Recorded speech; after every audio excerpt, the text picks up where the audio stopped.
Corona ভাইরাসের সর্বশেষ আজকের খবর। গত ২৪ ঘন্টায় নতুন করে ২৫ জন আক্রান্ত হয়েছে এবং একজনের মৃত্যু হয়েছে। স্বাস্থ্যবিধি মেনে চলার পরামর্শ দিয়েছে স্বাস্থ্য অধিদপ্তর। যদি স্বাস্থ্যবিধি মেনে চলা না হয় তাহলে করোনার প্রকোপ আরও বেড়ে যাবে এবং আগামী ২৪ ঘন্টায় বাংলাদেশের করোনা পরিস্থিতির উন্নতি না হয়ে অবনতি হবে এবং শনাক্ত ও মৃত্যুর হার বেড়ে যেতে পারে। সে কারণে ১১টি নির্দেশনা দিয়েছে স্বাস্থ্য অধিদপ্তর।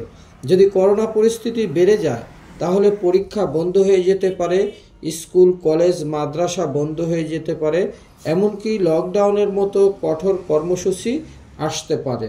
এছাড়া আরও জানানো হয়েছে যে সবাই যাতে ভিড় এড়িয়ে চলে এবং হাঁচি কাশির সময় রুমাল এবং টিস্যু যেন ব্যবহার করে।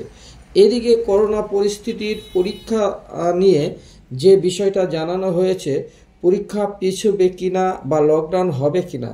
দেখুন, স্বাস্থ্য অধিদপ্তর বলছে এবং শিক্ষা বোর্ড বলছে যে পরীক্ষা পিছানোর পরিস্থিতি হয়নি, তবে আমরা বিকল্প ব্যবস্থা ভেবে রেখেছি।